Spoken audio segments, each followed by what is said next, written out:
Hi, it's Polly with Get Busy Thriving. This video I want to talk to you about believing in yourself. How do you do that? How do we do that, right?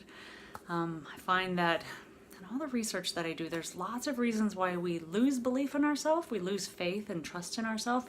Our confidence goes away, it gets eroded, self-esteem. Lots of these things are linked, but I want to take this as an opportunity to share a couple of stories and how I'm going about it for myself. So years ago, I went to a concert. There's an artist named Pink, and I think she's fantastic. I kind of admire her from afar. And she was coming through near where I live, not right near where I lived, but nearby. And so I went to her concert. And as I stood in the audience and I saw her magnificent show, I mean, it was just, and as a coach, sometimes opportunities and life experiences, they hit us differently because we're sort of always on the lookout for things that bring greater awareness and we can help other people. And as I stood in that audience, it just hit me.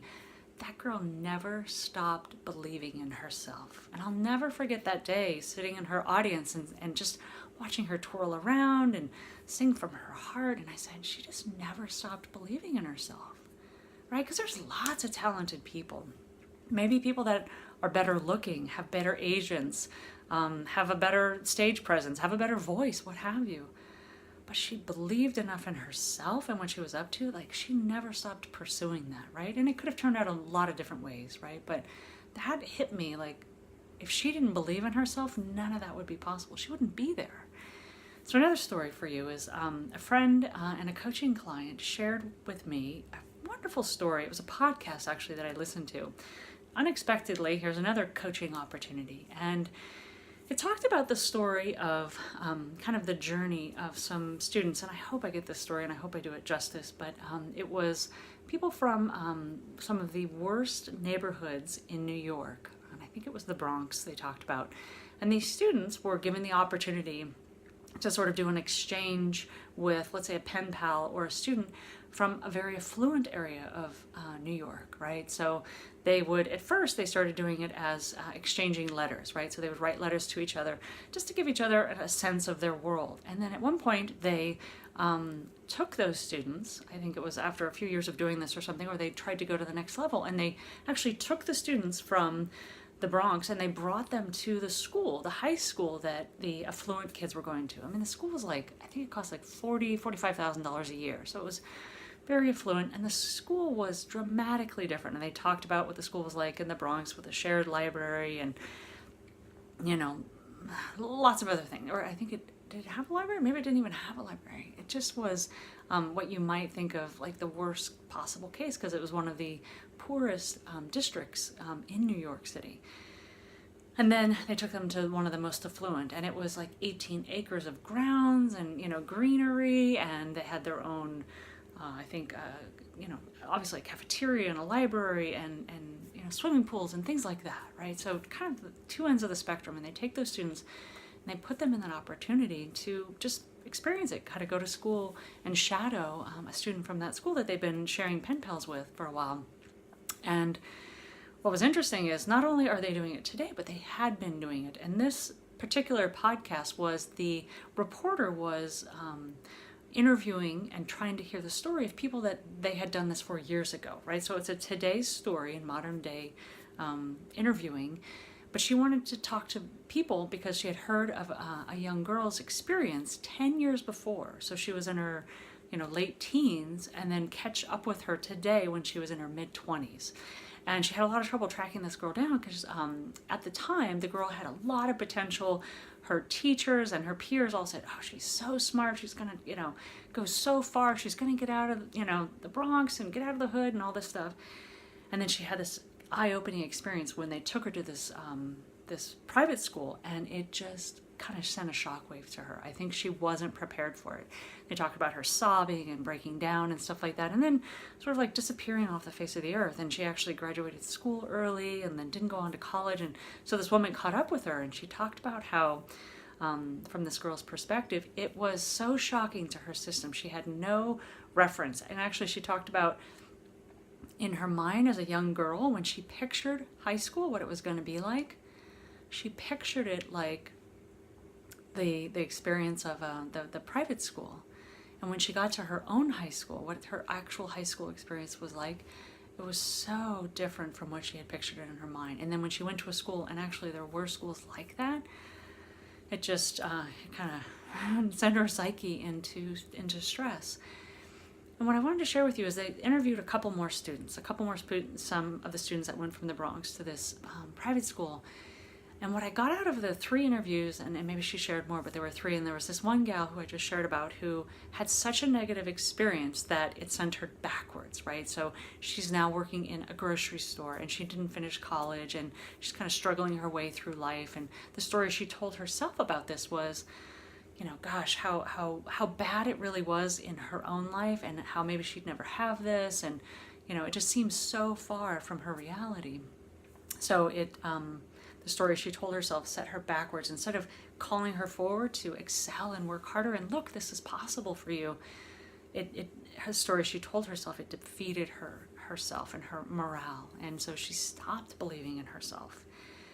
And there was another gentleman who was, I think, in a different class, and they caught up with him years later, and he actually had applied for some scholarships, was doing very well, but he made it all the way to this point. I think he actually got this scholarship that was very, very hard to get, went on to an Ivy League school, or Wheaton, I think it was, and he started to go to school, and he didn't have money for books, and then he couldn't keep up with class because he didn't have money for books. It wasn't that he wasn't capable, it's just that he couldn't participate in class, didn't know that teachers put books in the library and different things, but he defeated himself. His journey he only saw himself, he said, I'm just supposed to be a janitor. I'm just supposed to be a janitor. This isn't for me. And so his own self-fulfilling story, he lacked the belief in himself, and he started to fade backwards, and he eventually flunked out of Wheaton. And I think became a janitor. I think that's what happened. And so he didn't keep that belief in himself going, right? He allowed one opportunity, like not having the textbook, to defeat him. Instead of finding a way. He's like, I'm just supposed to be a janitor. And then that's the eventuality what happened. But he had a friend in that same class, and she didn't get the scholarship.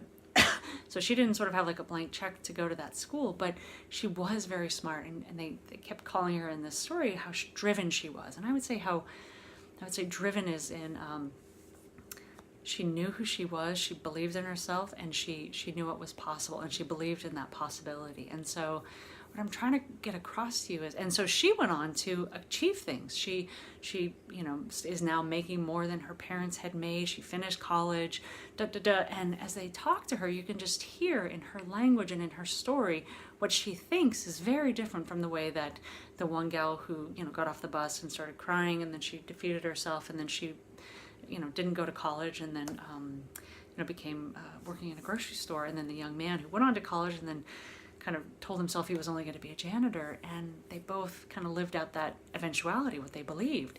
But this gal just said, some of the things she would say was, I just had to keep telling myself that I could do this, that I was worth more. And what it validated for me was, 3 people with lots of potential, lots of opportunity, different roads they could take. But if they didn't believe in themselves, it wouldn't work out, right? Because in the work that I do and the coaching that I do, I see that we get what we expect. We get what we believe. We get what we believe we deserve, right? We get what we believe that we are. And so as I do my own work on myself, right, and growing my own beliefs and becoming what more is possible, I was telling someone the other day, I was like, man, this belief thing, especially belief in myself, right? So belief that not only that I can have that, but I can be that. Like I can be, a change agent for eating disorders around the world. I can be successful at this or anything that I want to begin to believe. As I create those new beliefs, and more importantly, I believe in myself, I said to this person, so I had done sales for almost 2 decades. And sales is, it's instilling. You have to believe in your product, you have to believe in the service, right? But you believe in yourself. And I said, believing in myself is the best sales job I've ever had to do. As I'm selling myself, I'm believing in myself. Because somewhere along the way, I told myself, other stories, not to believe in myself. Either that my dreams weren't valid, I wasn't valid, I'm only going to end up being like this, or this is my potential, and I sold myself short. And now that I recognize all this, I'm like, an opportunity to sell, okay, I'll take it, because I know how to do that. And what I realize is believing in myself is the best sales job I could be doing. And I'm selling myself through constant repetition, through noticing when I have a weak thought, I have a weak moment, I fall down, or I don't, live up to something that I want to do. I just pick myself back up. I'm like, it's a sales job. It's that repetition. I should say, it's like sales can sometimes Chinese water torture, which is like a lot of little drips. It just means like, it's a lot of littles, right? It's those constant little things that you tell yourself, those moments that you pick yourself back up. It's never giving up, kind of that daily discipline and commitment of, I believe in myself, and chanting it and selling yourself on that belief. And that girl who made the difference in her life and in her future, in the course of where she could go, from living in the hood and ending up like some of the people who, like they say, they never get out of the hood because we're often a product of our environment. She's choosing differently. She's choosing a different story. She's being her own champion. She's believing in herself. But it's a constant sales job. And I think that it's true for those of us that maybe we didn't have parents that, helped us believe in ourselves or lifted us up or were an inspiration to what was possible for ourselves. So we walked away from our upbringing with less than a belief in ourselves. It's our job to sell ourselves on that. It's our job to be the best sales job, and that is believing in ourselves, I believe. So I hope this was helpful for you. If you have any comments, please feel free to share. I hope you'll take something that you got out of this. How are you talking to yourself? How are you selling yourself on believing in yourself? What does that sound like? What could you do this week that could demonstrate, like, I believe in myself, I believe in myself, and then I invite you to do it. So I welcome your comments, and enjoy.